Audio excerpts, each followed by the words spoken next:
Welcome back to the channel. My name is Lena, and yes, you read that right. I went way over budget last month, and I'm going to share with you why it happened and what we're going to do about fixing it. So if you are working on your budgeting skills and if you have ever gone over budget, this video is for you. On this channel, I like to talk about money and things that can make your life around the house a little bit simpler. It would mean the world to me if you hit the like button and subscribe to my channel so you don't miss any uploads that are coming up. And with that, let's get right into the video. So last month, we went way over budget and we spent more than $300 extra, especially in our food and health budget. So why do I think this happened?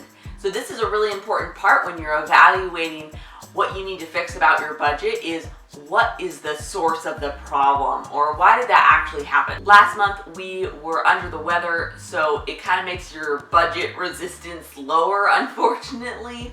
So we ended up getting groceries delivered, which had a delivery fee, which was definitely more expensive. We also ended up having takeout. We spent a bunch of extra money on more specialty foods, and we also had some unexpected health vitamin costs come up too. I think part of the problem is that we were sick, so you just want whatever's convenient and your budgeting skills are lower when you're sick. The other problem is that I am pregnant and in my second trimester, and I am so hungry. I did raise the food budget for the last month, but it was not enough, I guess, and I'm wanting very specific foods perhaps. And because of my food allergies, if I want spaghetti, the noodles are more expensive, the spaghetti sauce is more expensive, and then everything turns into a specialty item. And when I'm pregnant and hungry, I don't care, and then we just buy it. Also, who's gonna say no to the sick pregnant lady who wants something very specific? Pretty much nobody. So that means that we went and bought foods that were specialty and more expensive, and yeah. The other part of our budget that we really went over on was our health budget. And I attempted to lower the health budget for last month, and obviously that did not pan out for me. So, and then we ended up having more expenses this month than normal, and I had lowered the budget, so then we went way over. So when we were sick, then we're buying more cough syrup or vitamins, and then, random extra health things that, of course are expensive, and they all add up.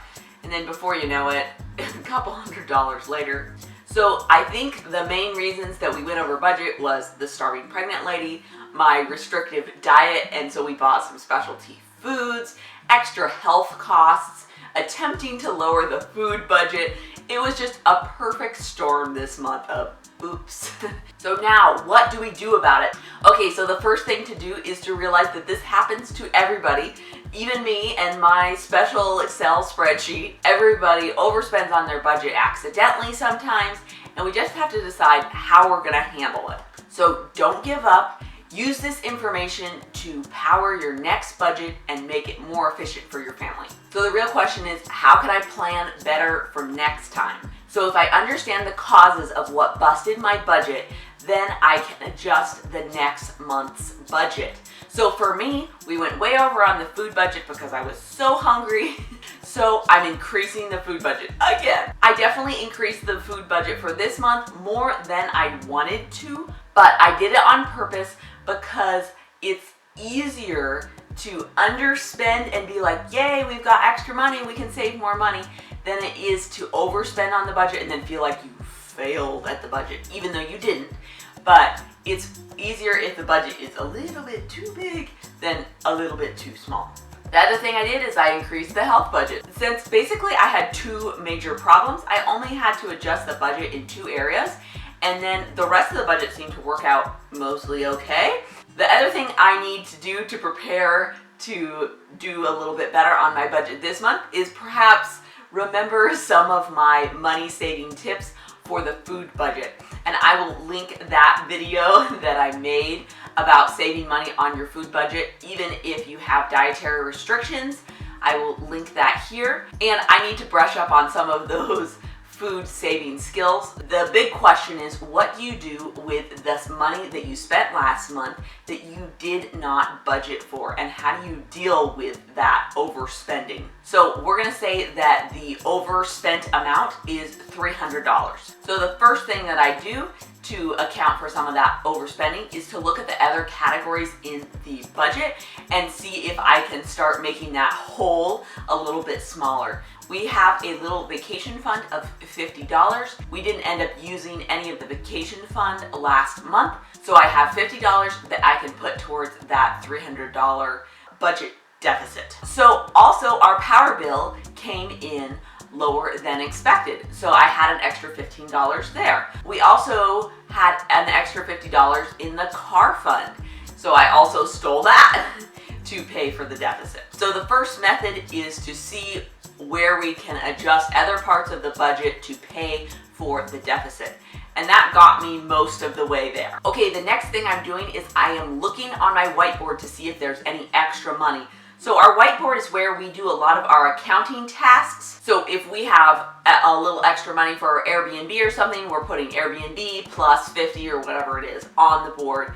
Or when we have extra money from a paycheck, we're putting that on there before we transfer to savings, or waiting until it gets to a nice number so that we can transfer it all at once. So I looked on the board, there were a few extra dollars to cover the rest of my budget deficit on the board. So that was super handy. So I didn't have to do any more extreme steps to cover my budget deficit. I want to tell you about a few things that you could do if you can't handle the budget deficit in the two ways that I just shared. So if you can't find money from other places to cover your budget deficit, the next thing you could do is put it on your next month's budget. So I have an other category sometimes on my next month's budget, and let's say you were over by $100, you're putting it in the other category, and then you are accounting for that in the next month's budget. So when you get your paycheck, you are spending more money on your budget in general because you are also taking care of last month's deficit. Okay, the next way you could deal with that deficit is to write it on the whiteboard. You can tell that the whiteboard is my favorite tool. So I'm saying budget minus $100. And then as we're getting in extra money, or we found $50 here or whatever, we are paying it off directly on the board. Or perhaps we're picking up a little side job or something to cover that budget deficit. My least favorite way to deal with the overspending is to take the deficit out of your savings account. So the savings account, we don't really want to touch it very often, especially, it's our emergency savings. We only want to use it in an actual emergency. This is just a budget issue. The car didn't break, no one broke their leg. We just ate a lot of food and overspent on our budget. So it's really not my favorite to actually end up taking money out of the savings account, but perhaps you are feeling super overwhelmed and you can't see another way out of this. So perhaps that's what you're doing, is you're taking money out of your savings account. Be careful if you end up taking out of your savings account repeatedly. It means we really need to change something about the budget, and then your emergency savings is also going to start getting drained, and then you are going to need to purposely refill that quite a bit. So like I was saying before, I made my food budget for this month bigger than I think we need, so that perhaps we can be clever and spend a couple $100 less and then save the excess and put that into the savings, because that's a much more positive way for us to flow. Is, oh look, we saved extra money, than, oh, we overspent because we got so hungry. Let me know down in the comments, what do you do when you accidentally overspend on your budget a little bit? How do you deal with that budget deficit? Please like this video, subscribe to my channel, and I can't wait to see you in the next one. Bye for now.